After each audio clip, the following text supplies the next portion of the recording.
Hi, I'm Rory Green from XR Today, bringing you the latest in news and conversation from the extended reality space. Joining me today is Jake Steinerman, the head of community at Spatial. Welcome and thank you for joining me today, mate. Hey, Rory. Thanks for having me. Great to be here. Fantastic, brilliant.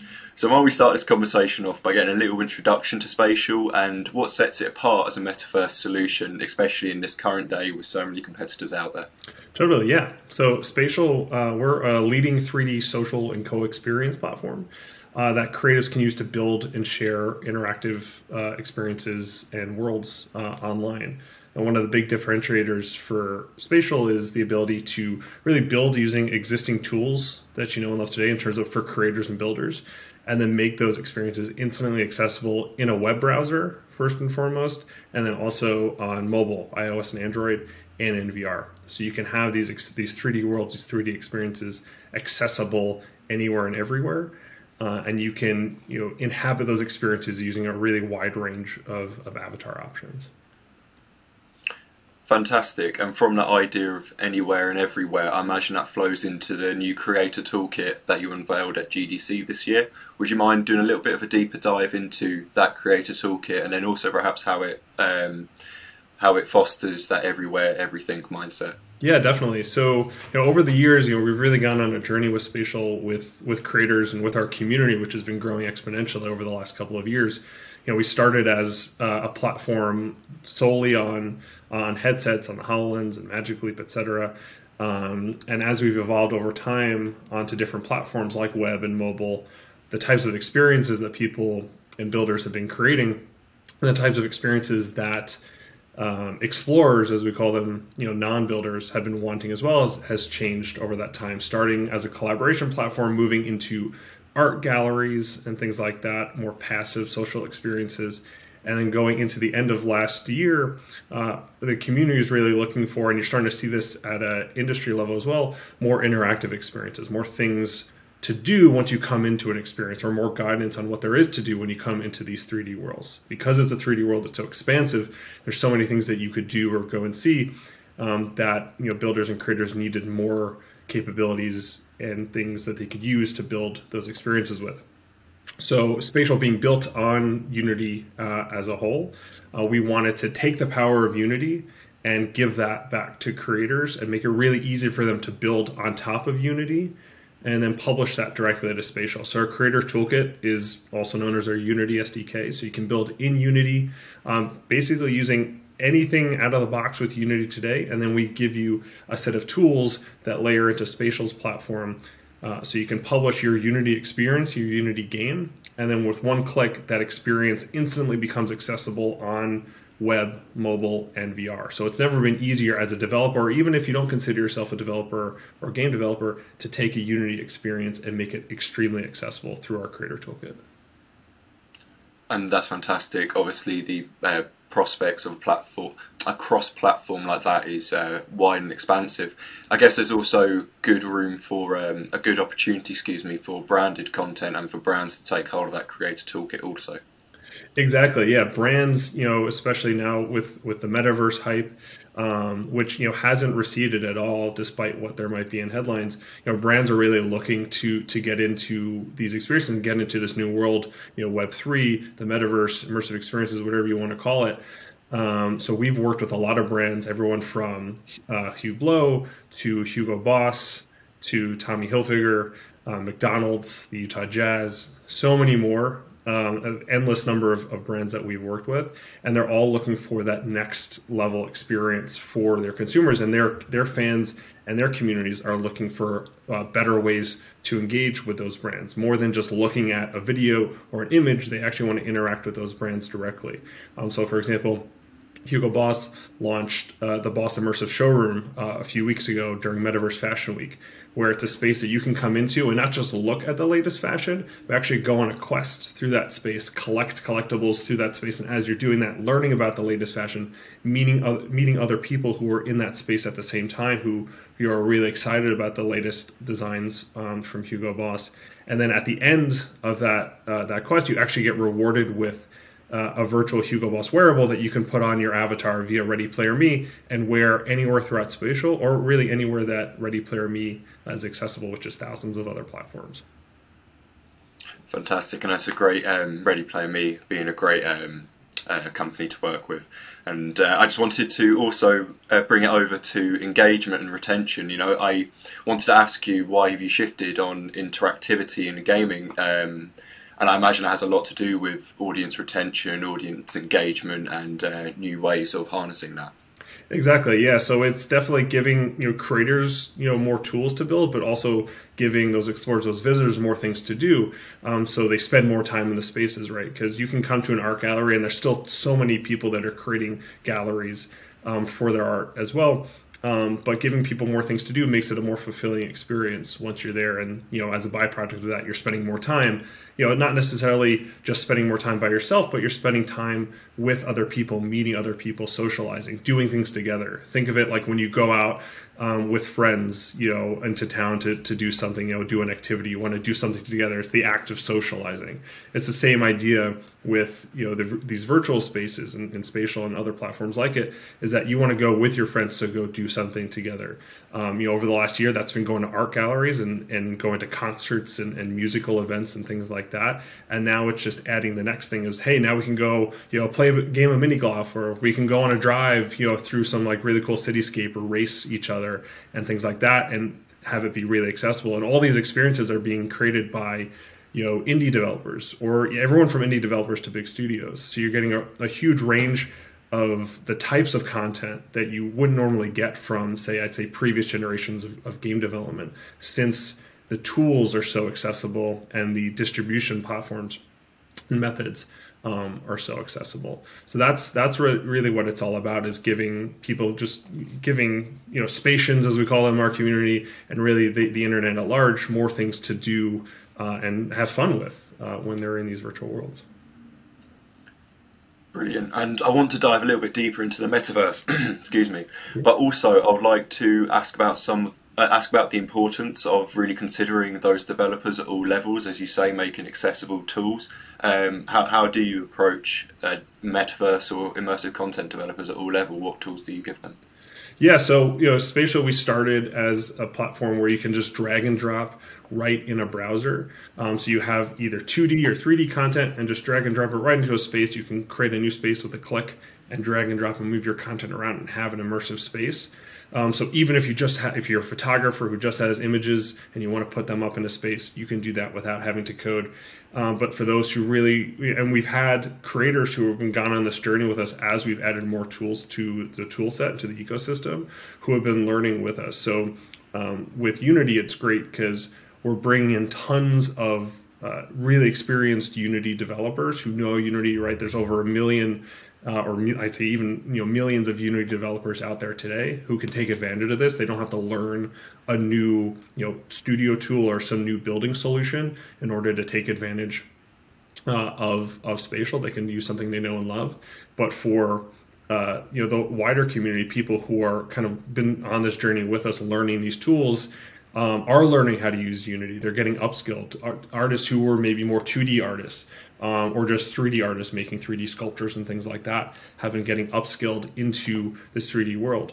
And we're really trying to turn Spatial into basically the YouTube for 3D immersive experiences, the YouTube for the metaverse, basically. How do you make builders today essentially the influencers of tomorrow?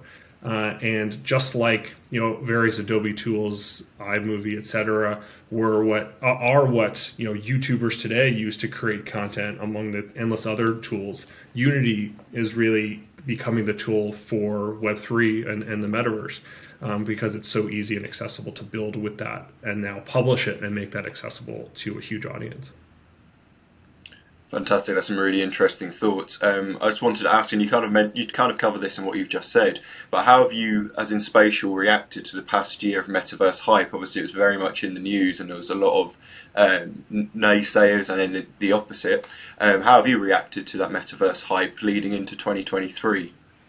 Yeah, so I think that the hype that companies like Meta, of course, have stoked in that excitement with Meta have a rising tide lifts all boats, and it's definitely from a Spatial perspective, definitely helped us a ton, and it's brought a lot of of course developers and builders our way, but also, like I mentioned before, a lot of brands our way too that are looking for ways to take advantage, not just to take advantage, but leverage this new medium, a new way of interacting with their communities. And it's funny, we used to be this back, say 3 years ago, we were this enterprise collaboration platform, or companies would use us like Ford and Pfizer and Mattel would use Spatial for internal productivity.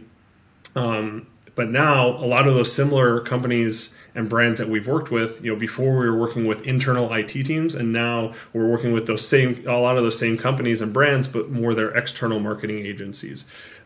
So it's the conversation has shifted in terms of how do we use this internally, but more of how do we use this externally to engage brands and introduce a new medium. For a lot of these brands, it's almost as if you can now own your own Disneyland in a sense, right? You can now build your own immersive experience. It's all about, the Metaverse, these immersive experiences, all about creating memories, right? Whether you're trying to sell a product or you're just trying to tell a story or whatever it is you're trying to do, it's all about creating memories at the end of the day. And now this tool set has really been unleashed for everyone, which is really, really exciting. I think the thing to realize, and I think something we've always tried to push from day one at Spatial, or even the early days at Spatial, is the Metaverse, XR, all these things doesn't have to and won't today be forced into a headset. I think we very much believe in that headset-based future. Right, we're all wearing glasses, headsets, VR headsets, etc. Whatever Apple develops in the future, Quest headsets and other headsets that come on the market, in the coming years, we're still very much there. It's why we're still on the Meta Quest, and again, we'll support other headsets in the future. But knowing that we need to meet people where they are today, if the Metaverse, if these immersive experiences, XR, etc., are going to be mass market, we've realize that you have to meet people where they are. That's to be realistic about it. And that's today in a web browser. Everyone's got a web browser. Everyone's got a computer of some kind. And of course, everyone has a smartphone today. So that's why it's been important for us to really push the limits in terms of what you can do in a web browser with nothing to install. You click a link, just like you click on a tweet or a YouTube video, and boom, you're in, you're watching it, you're looking at that content. Same goes for these immersive spaces. And what we're finding is, while still today the vast majority of our community, of our users, are on web and mobile, every time someone goes into, or a lot of the time that people go into these experiences on web and mobile, they're immediately interested in, all right, how do I get that next level experience? Or I've gotten my foot in the door. This seems really cool. I'm meeting people. This is amazing that I can be talking to someone else across the world and we're sharing space with each other. And then that's the onboard ramp for them to say, all right, I have an account. I've had that kind of baseline experience. Now, all right, I can go to my local electronics store or Amazon or wherever, order the headset and jump in. That's where the conversion process happens. Converting people right off the bat into a headset is a challenge, which is ironically something was really pushed on us during COVID, when it was hard to put people in a headset who didn't own one. So we had to find other avenues to get people into these experiences, which was web and mobile. So I think to brands and other platforms out there is really don't overlook web, even though it's a platform technology that's been around for 30 years now. It's really going to be what makes XR successful in the long term, and that's why we're so dedicated to it. Very well said. Very well said. Before we close off, I just wanted to also ask, what are your thoughts, or what are the benefits, of a MR metaverse or a mixed reality metaverse over a more conventional virtual reality metaverse? Yeah, I think that's the future, and it's we still have in our platform. While we don't support XR devices today outside of the Meta Quest, we still have an AR mode in our mobile app, actually, and our community loves to use it. They love just seeing the reactions when people discover that. It's not something we've advertised in a while. It's a feature we've had for a few years, I think 2 or 3 years now. But when people in our community discover that there's this augmented reality mode in our mobile app, if you go on Twitter, you'll see people posting about it. They're going wild. They're like, this is so cool. I see my friends, they're here in my room with me, and I see the space that I made. It's kind of integrated or meshed into the world with me too. I've seen people react that way in real life when I've been next to them and introduced that feature to them. It's amazing to see people do that. And I always think, having the mixture between reality, a mixed reality world and a fully virtual world, is really important, because there's going to be experiences that require both, right? If you're walking down the street and there's some sort of experience that meshes with your real world, we've seen it with like snap lenses and Instagram filters and things like that. I think those kinds of experiences really help people understand like how transformative XR can be. But then there's going to be other experiences that you want to be fully immersed or have a bridge between the two, right? And I think that's extremely important for where this is going. Obviously, to get there, things like that you aren't able to do in a web browser today, but having those experiences be really accessible, of course, they're going to have to deliver through a headset is the ultimate form factor that we're all waiting for, when it's all just looks like a pair of glasses like this. And us at Spatial, we're ready for that. When that technology is there, and as like the mass market, it's going to be a slow roll. Even Facebook has said, their vision of the metaverse that they showed off 2 years ago is 10 years away. And when I hear 10 years away from someone who's investing that much money in it as Meta is, it might be longer than that, but it's not. It doesn't mean that we have to sit and kind of just wait for that. But creators out there today are already building these experiences. We have over 1 million creators on Spatial today. We have millions of worlds that have been created today. With our Creator Toolkit, which was only just launched a couple of months ago, we already have nearly 4,000 developers building with our Creator Toolkit. So there's a real hunger out there to build these immersive experiences, whether that's VR or AR or whatever it is. So when we do kind of like all of a sudden look up and realize that we're at that top of that mountain with that that dream XR device, that content's going to be there, and that's because the builders today are building that content with tools like our Creator Toolkit. Fantastic. That's brilliant news, and it's great to hear that Creator Toolkit has had such a great response already. Finally, I just want to wrap up, and it sounds like you're quite confident with the future of the metaverse, but I just want to ask you, what is the state of the metaverse going into 2023, and then also what are your future predictions for it? I appreciate the fact you mentioned sort of the 10-year development cycle that it may take. How far do you think we are in this metaverse cycle, and how long do you think we have going? It's really hard to say. If I told you like, hey, it's going to be another 3 years, I'd be completely lying to you. So it's really hard to know, right? Because there's so many different factors that come into play.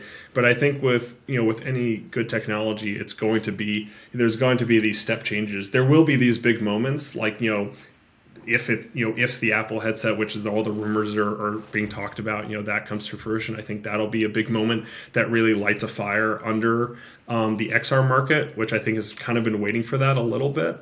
You'll see, I think, a flood of more devices to the market, and with that, a flood of more content, or a flood of more, creators looking for more tools to better create that content. What's going to be the TikTok of the metaverse in terms of like easy creation tools. Of course, we're hoping to be a part of that conversation. So I think it's going to be a slow roll, but I think what we're seeing today is, like I said, now that the brands are here and the artists, we're working with like also very big name artists as well, artists like Miguel and many others who are not just looking at or thinking about the metaverse, but they're actively building in it. I think now once it starts to become part of pop culture and that conversation, that's where it really hits its inflection point. So I really think 2023 is going to be an inflection point for the metaverse and XR. I know there's been a lot of negative articles, around the metaverse, but I think once we take a step back and realize that the metaverse is more than say just meta. The meta is all about immersive experiences, and there's independent individual creators building those experiences, being like really the beating heart of the metaverse.